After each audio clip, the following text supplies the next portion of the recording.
In news, I never thought that I'd be reading, or let alone that I'd be reading to a crowd of people. I present to you this little gem.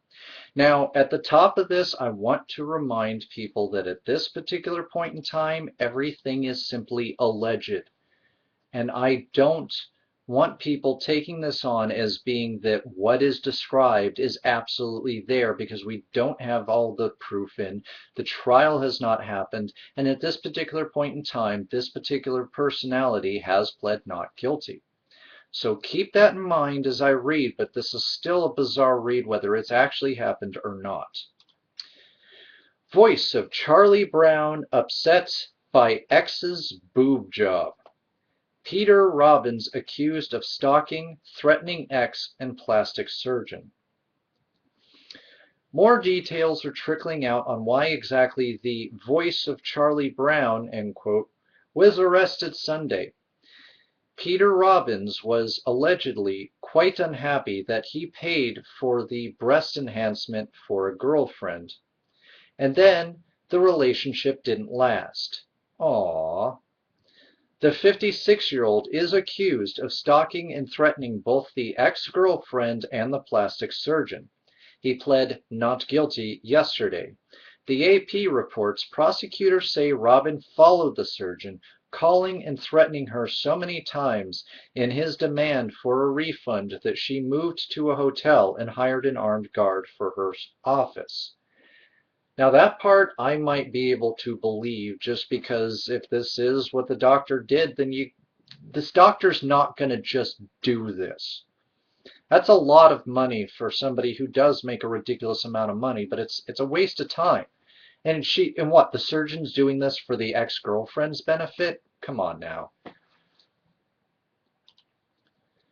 Robbins is also accused of demanding his girlfriend get a refund for the surgery and of demanding she return his dog and his car. He allegedly made as many as 37 calls in a 24-hour period, threatening to kill her and her son.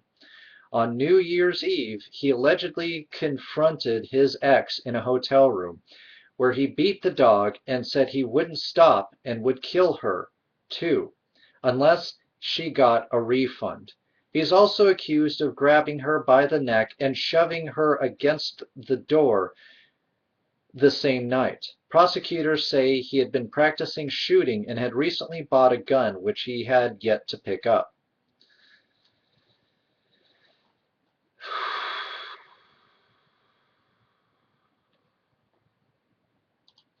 Again, all of this is alleged at this point, even the surgeon's part of things at this point. But if the surgeon hired the guard, then at the least point, I would believe that the surgeon really felt like she was being threatened and was really being threatened by this.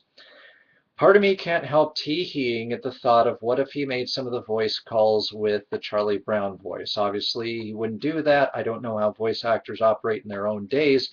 Well, no, that's not right. We have Nancy Cartwright, the voice of Bart Simpson, who is such a stuck-up conservative cunt that in regular interviews, even though people like Hank Azaria will pull out the voices at the drop of a hat, if she is asked, if she is begged to do the Bart voice outside of the studio, she won't do it.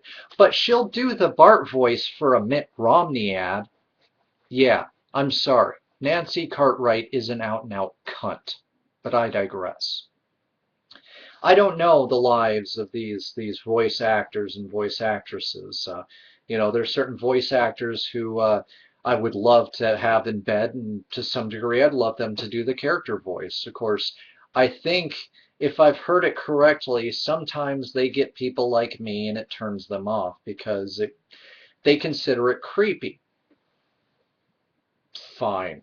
At this point, I'm creepy for the fact that I even look at porn. So at this point, me being considered creepy because I would like certain anime actresses to do the voice while I'm with them.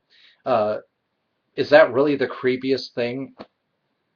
But at this point, I don't care. I'm outside of society, and I'm getting off topic here. But my side point is, I don't care what society views of me because they've made their opinion of me, whether it's factually based or not. I've been called every dirty name in the book. I've been strawmanned from here to China and back again. And without proof of any of it, it's meaningless. And even if they could prove it, if I'm not hurting anybody, especially not my son, what does it matter? I'm not going around creeping on people. I'm not going around hurting anybody. So it matters not. But I digress. The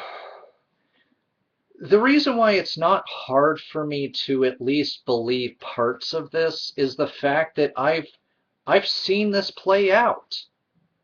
And I equally don't get it. Oh, I'm going to gift my wife these boobs, and then the relationship ends. Sometimes people grow apart. It happens. And then in many cases, it's only the fact that we get jealous. We get insane in our heads as guys because then it's like, I paid for those tits. And now she's going to flaunt them. She's going to get motorboated by some other guy. I don't think so. And then it's like we practically either want them out or we want those tits mounted on a trophy to be on our wall. We paid for those tits. They don't get to keep the tits. Never mind that it's a gift. I get so tired back when I used to watch small claims court shows of so many people who they buy a gift, and when things don't go their way, they try to sue for the return of that gift or the money, when it's clearly oftentimes shown through the claims court that it was a gift. And it's like, was it really worth all that? Was it worth going through that trouble? Is it worth moving on? I think it is. I know it is. And yes, I've hated the idea. Okay, I've been there before, where you're so into a chick and it just ends. And then the thoughts of her with other guys, other gals, other what have yous floods your mind, and it can drive you crazy. Myself, I've embarrassed myself a few times. But typically, I've gotten over it because I grew up. I became an adult. I realized, oh yeah, I'm not in high school anymore. I'm a 30-year-old male and I can't act like this. Although to be fair, I was growing up with my son in many ways, shapes, or form because of stunted development, because of the life I've lived. But at the same time, it took a lot for me through introspection to realize, yeah, I'm the asshole in this. Pardon my language. And it actually brings me to a slightly bigger point here. Again, a little off topic, and I apologize, but this is something I've been wanting to talk about and I forgot about. Oftentimes, we're against homosexuality, which actually poses no threat to our relationships, right? That gay guy, he may be close friends with her. He may know things about her and her body that she doesn't tell you because she's more comfortable with him. That doesn't mean they're screwing. That doesn't mean there's even a possibility that they're screwing. But no, it's not enough to make homosexuality in some guys' cases an enemy. We then make heterosexuality into an enemy. And then we have people like some of my friends and even my girlfriend with her ex-husband, where, oh, you're heterosexual? You're a threat to my relationship, even if you're no threat at all. Even if she sees you like a brother, and if you two ever screwed, it would be like screwing siblings, and both of you would find that disgusting. It'd be weird, awkward, unfulfilling, and you may not even finish kind of sex. The kind of sex that could destroy a friendship kind of thing, right? But no, the very fact that she's friends with penises, and that those penises, like vaginas, suddenly other people's sexuality becomes a threat to our relationship because she's no longer our wife, our girlfriend. She's our property, and she's our toy, and we don't like other people playing with our toys, do we? Mm-mm. And like I said, I've been susceptible to that, only I've never burst in on people. I've never accused my exes of cheating. And to be honest with you, I've only been cheated on one time in my life. And the person really didn't enjoy the situation with that. And we're still friends, actually, after we got over the situations there. But the point is, I have been susceptible to it in my past. It's called being a guy at times. And I've realized that's no way for a guy to act, especially if he wants to keep his girl, if he wants a good, healthy relationship. Because, eventually you accuse her of cheating enough, you punish her at home for cheating enough, guess what she's going to do?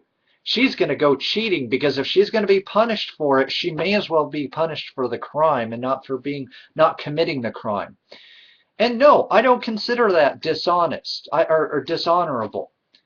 I consider, though, that if you're going to stay in that relationship, maybe you should realize that this guy is not going to change. Or this girl. Women do it too. My ex who beat me was the same way, very possessive. I couldn't have female friends, and I damn near destroyed all of my friendships to please her, and it still didn't please her. The point is, this is stupid. If this happened, I'm sorry, I'm not on Charlie's side. This isn't a case I feel where it's like, oh, poor guy being beaten up on by the women's of this world. No. If he did this crap, Charlie was wrong.